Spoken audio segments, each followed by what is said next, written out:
contexto do texto do Manilier, do Manifesto por um Comparatismo Superior, é um contexto, bom, primeiro um contexto francês, né? Mas na verdade a gente teve muitas voltas com franceses, né? Se vocês pensarem bem, desde a nossa incursão por Adorno, a gente teve as voltas com Deleuze, Althusser, Levinas, Derrida. Então, enfim, eu acho que faz sentido a gente pensar nesse século XXI, que é de onde da segunda década, do início da segunda década do século XXI, que o Manilier está escrevendo. Ele está escrevendo desde uma perspectiva, portanto, francesa, portanto, do século XXI, e, portanto, de uma perspectiva de uma espécie de retomada da coragem, da aventura e do desejo filosófico, que passa por cima de certos recalques estabelecidos. Os recalques são muito bem conhecidos pela academia brasileira e academia de vários lugares, ou seja, a ideia de que é muito difícil chegar a fazer filosofia, porque há tanto ainda que se lê e que se comentar, e a filosofia fica sendo sempre postergada na vida das pessoas que querem ser filósofos, e muitas delas terminam por jamais fazer filosofia. Então essa necessidade de filosofia, esse desejo de filosofia que talvez corresponda a uma astuciosa necessidade de filosofia pelo nosso tempo, né? Talvez seja justamente aquilo que caracteriza esse momento, né? Mas esse momento é identificado por Manilier como um momento de uma possibilidade de uma ruptura com aquilo que se fazia antes, nessa segunda metade do século XX, que tinha uma espécie de reserva com respeito aos sistemas. E a relação com os sistemas eram sempre oblíquos, e mesmo num filósofo clássico, né, como Deleuze, que, como a gente viu, defende a unicidade do ser a partir da diferença, e repensa nos termos clássicos os problemas que que a filosofia se depara há muito tempo. Sempre havia uma desconfiança dos sistemas no sentido clássico. Então é como se Manilier estivesse identificando aqui nesse século XXI uma espécie de neoclassicismo, uma espécie de retorno a certos ideais de filosofia, que, claro, vem com um incentivo de coragem com respeito aos recalques de períodos anteriores, mas de pessoas que tentam retornar a esse momento mais clássico da construção de sistemas. Então é nesse contexto que ele critica algumas dimensões do sistema. E essa vontade do sistema é uma coisa que ele enxerga em dois autores franceses que ele nomeia repetidas vezes. Um é o Quentin-Meillassoux, filho de um antropólogo e que estudou com Badiou, que também é mencionado no texto, ainda que a gente falou pouco dele, e que desenvolve esse sistema da irrazão, o sistema da contingência absoluta de tudo, o sistema de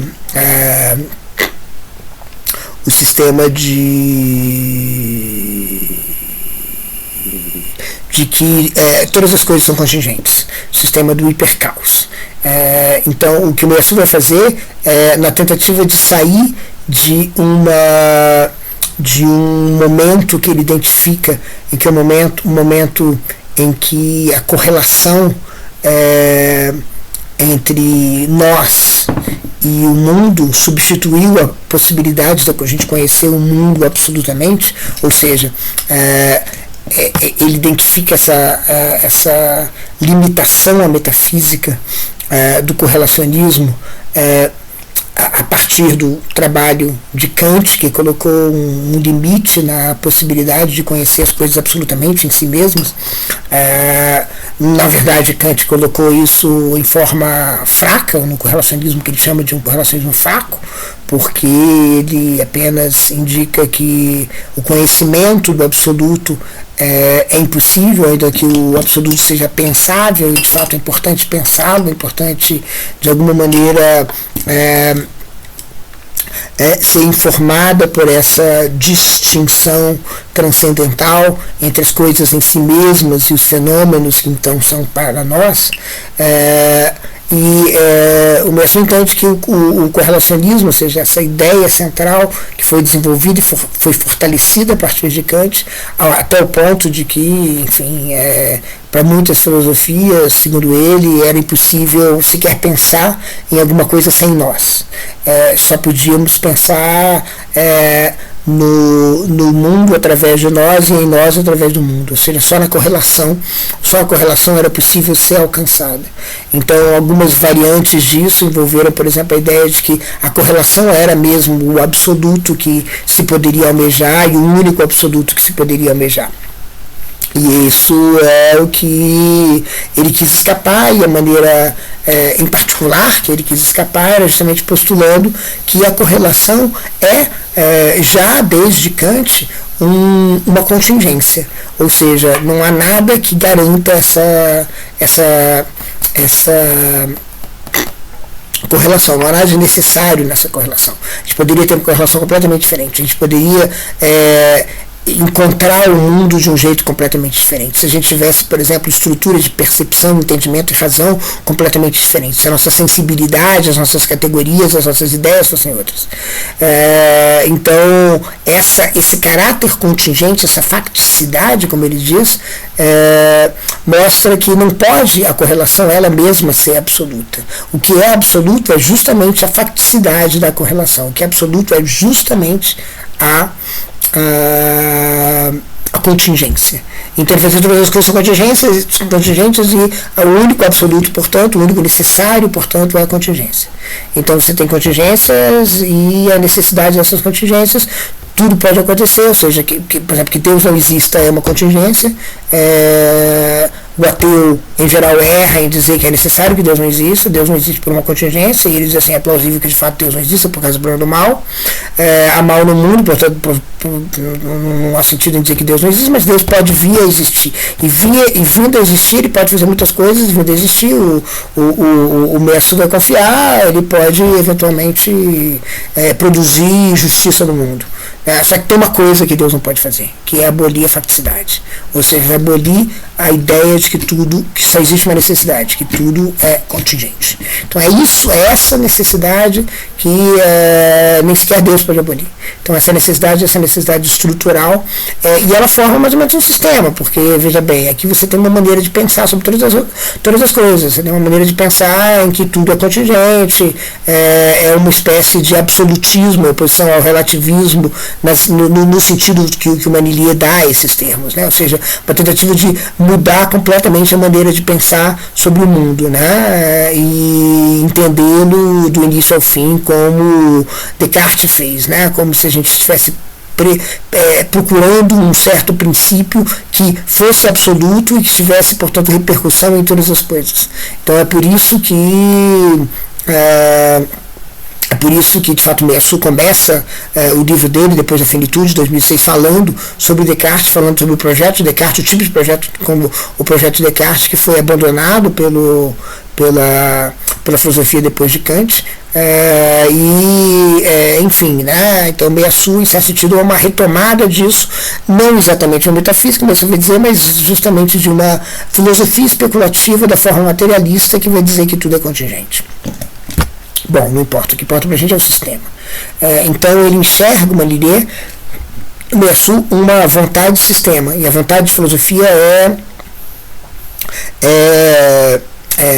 deriva numa vontade de sistema. Mesmo ele vê com Garcia, que é o Ortega Garcia, que é um filósofo orientado a objetos, um pouco diferente dos outros,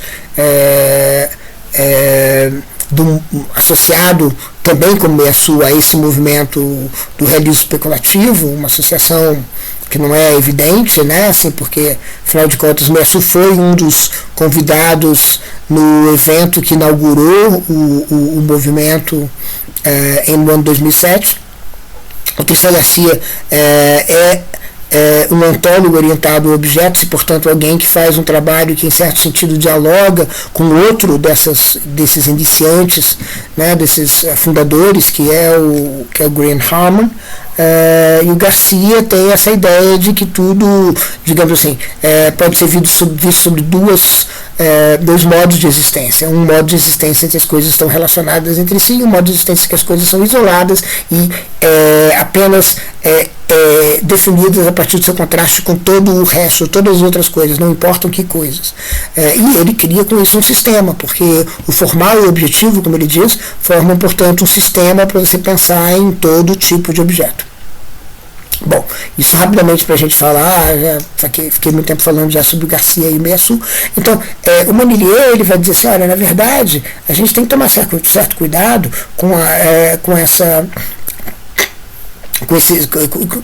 que a vontade de filosofia não se transforme na vontade de sistema. Existe mais filosofia do que a construção de sistema, e é isso precisamente que a filosofia francesa, como ele conclui o texto do final do século XX, mostra. Né, uma filosofia que, em certo sentido, resistiu a, pelo menos, as maneiras, as funções das arquiteturas clássicas do sistema, e mesmo assim conseguiu fazer algumas coisas relevantes e importantes. Algumas delas a gente viu, né, assim, no decorrer desse nosso percurso. Bom, então, o Manilier, ele vai defender isso ele vai defender essa ideia através de uma ideia de comparatismo, né, de comparação. Então, basicamente, é de contraste que viveria a filosofia. A filosofia não seria alguma coisa que, como ele diz, destituiria o senso comum, né, como numa proposta cartesiana, né, mas seria alguma coisa que reformaria sempre o senso comum sendo uma espécie de ilusão de ótica que é gerado pelas várias estruturas de diferenças em diversos contextos que a gente, em geral, adere. Então, esses contrastes já aparecem aí. E aí a ideia é que o trabalho da filosofia é fazer contrastes específicos, regionais, ao senso comum. Então, o que é interessante aqui, né? Interessante aqui o comparatismo, como ele diz, insinua e por diversas vezes, comparatismo é uma espécie de herdeiro do estruturalismo. E aqui o estruturalismo, ele fala, de estruturalismo ele menciona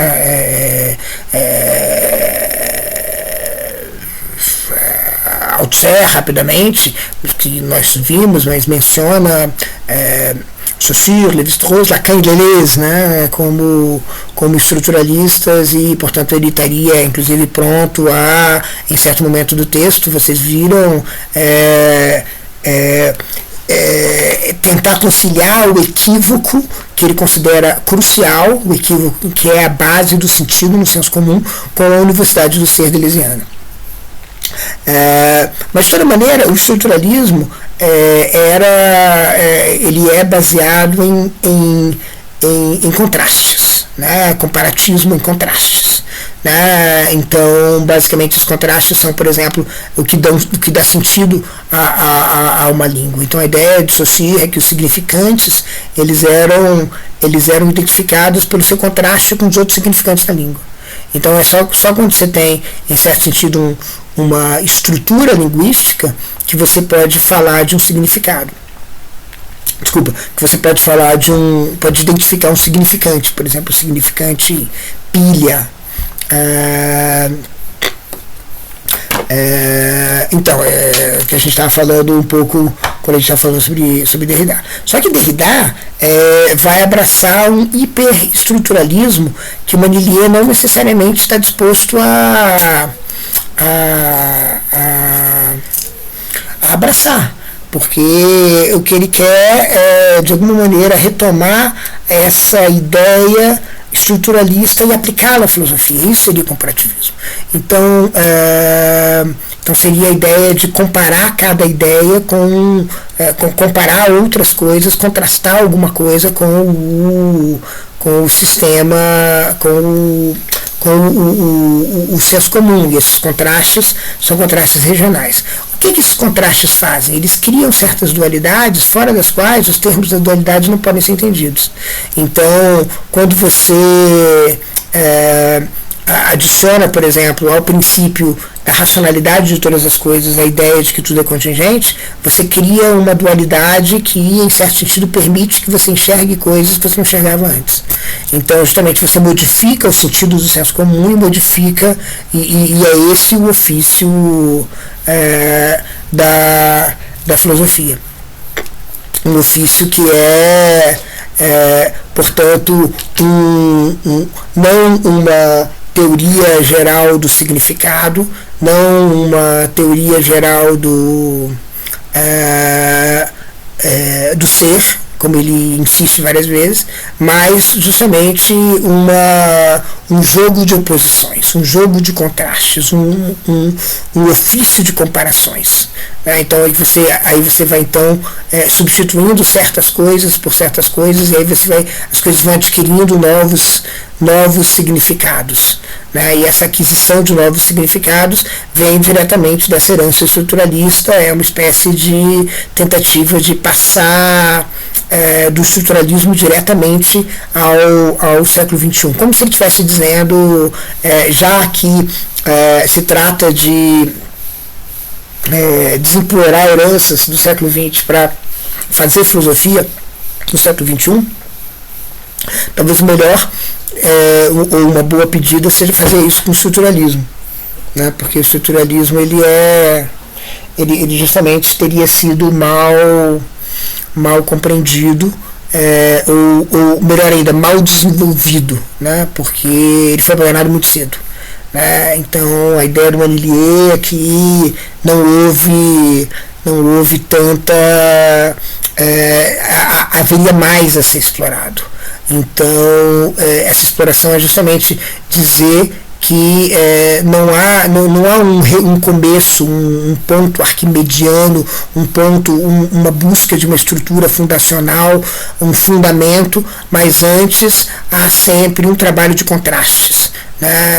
E, portanto, não é sequer dizer que a diferença é uma estrutura não presencial que torna possível, através da arte e escritura, as presenças, e nem dizer que a diferença é a forma da universidade de ser. Nenhuma das duas coisas. É simplesmente o ofício da diferença.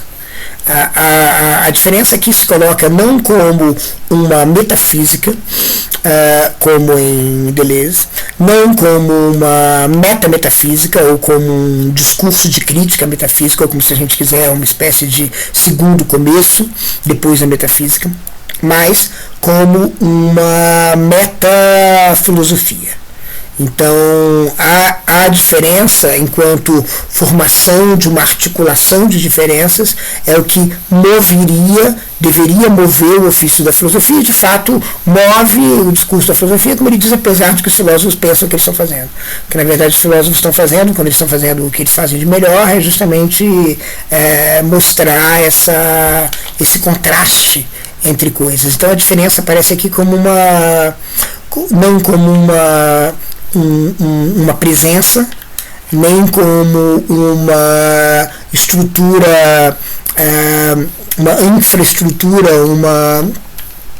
alguma coisa subterrânea, alguma coisa subjacente à presença, portanto subjacente aos discursos metafísicos, mas aparece justamente como como um parâmetro para o exercício da filosofia. Então, portanto, aos filósofos do século XXI, a filosofia do século XXI, ele diz, atenção, vocês ficaria muito bem se vocês estivessem atentas ao que vocês de fato estão fazendo quando vocês estão procurando, talvez pensando que estão construindo sistemas, porque na verdade o que importa é produzir o contraste. Porque produzir o contraste significa transformar o senso comum. Então o comparatismo é justamente a ideia da diferença como um instrumento, né? Não como um postulado metafísico, nem como um postulado de desconstrução, mas como um instrumento de comparação, um instrumento, portanto, de como proceder. Né? Então, é uma espécie, se vocês quiserem, de neoestruturalismo, um movimento que a gente pode ver entre os muitos no século XXI, um movimento de tentar exorcizar o legado do pós-estruturalismo, do hiperestruturalismo de Derrida, como a gente viu, e do estruturalismo, da crítica ao estruturalismo que vai rente a ele em Deleuze, justamente tentando reabilitar esse estruturalismo que teria a diferença não como um dos seus temas, mas como aquilo que permite que a filosofia seja concebida. Então o pensamento ele é estruturado na diferença. Na diferença, o contraste, a comparação é não o tema, mas o motor. Né? Então é como se ele estivesse dizendo: a diferença não é uma presença, não é uma infraestrutura, mas é um motor, é um instrumento, é aquilo que faz com que o pensamento saia do chão. Então é como se ele estivesse dizendo: faltou uma filosofia estruturalista. Ou seja, o que a gente teve foi uma linguística estruturalista, uma antropologia estruturalista, uma psicanálise estruturalista, que a gente teve uma história estruturalista, que a gente teve um marxismo estruturalista, que a gente teve uma concepção das coisas estruturalista, concepção da sociedade estruturalista, a gente teve uma antropologia estruturalista, a gente teve uma sociologia, uma tentativa de sociologia estruturalista, mas faltou uma filosofia estruturalista, seria uma filosofia que justamente entenderia o seu ofício como movido justamente pelo contraste, pela comparação, pela diferença. Que entenda o pensamento como um ofício de diferenças e não como alguma coisa que se debruça sobre a diferença, tendo ainda o mesmo foco de procurar alguma coisa que se justifique nele mesmo, se justifique nela mesma, ou que, por exemplo, procure uma alavanca arquimediana de sustentação das coisas, procurar uma base, procurar uma justificação, um último fundamento. Não, o pensamento ele se dá em contrastes, o pensamento se dá em comparações, o pensamento se dá na diferença. Então isso seria, Manilha está propondo, ainda que no texto às vezes não fique muito claro, ele está propondo uma espécie de estruturalismo filosófico tardio. E estruturalismo filosófico tardio entenderia o próprio ofício da filosofia, a fortiori, o próprio ofício do pensamento como um ofício de contrastes entre elementos que já têm o seu significado dentro de um sistema de contrastes. Então seria uma espécie de... o pensamento seria feito de uma arquitetura de contrastes, uma arquitetura de diferenças, e a introdução de alguma outra coisa, o desejo de filosofia seria o desejo de produzir mais desses contrastes, né? E com isso afetar toda a articulação de sentido do senso comum. Então aqui você tem uma teoria do pensamento que não é representacional, uma teoria do pensamento que não almeja alcançar substâncias, presenças, tocas, moradas, mas que almeja atuar sobre o senso comum, produzindo contrastes,